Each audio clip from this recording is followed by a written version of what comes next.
You are beautiful, like a dream come alive, incredible. Magkakilala na ba kayo before pa kayo magkasama dito? Hindi. Wow, so... Hindi siya nagsasalita po. Aminin mo, crush mo siya. Crush siya ni Gigi. Ni Gigi, yung character ko. Hindi ka ba nagkakapuan sa kanya? Hindi naman siya. Pero how do you introduce yung sarili niyo sa isa't isa nung first ba ngayon? Dating Hindi po. Tagal na sila. Ano po?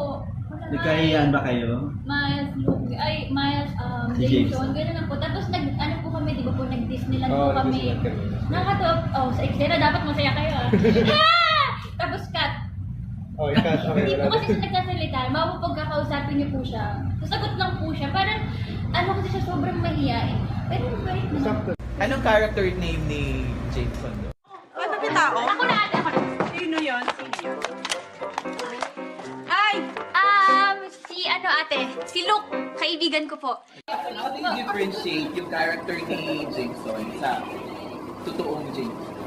Sa totoong Jameson, parang kung wala. Kasi po Wala. actually, hindi po, I mean, parang wala pong difference. Kasi si Jameson at si Luke, parang pares lang mahihain na, ano po yung, hindi ko masabi, pero siguro may pagka-torpe si Luke. Kasi parang, gusto niya, nasabi niya po kasi na gusto niya ako, pero parang hindi siya makagawa ng way para mapunta sa next level ng relationship. Pero kakasabi lang po sa amin na meron po palang, abangan po natin kung saan papunta yung story namin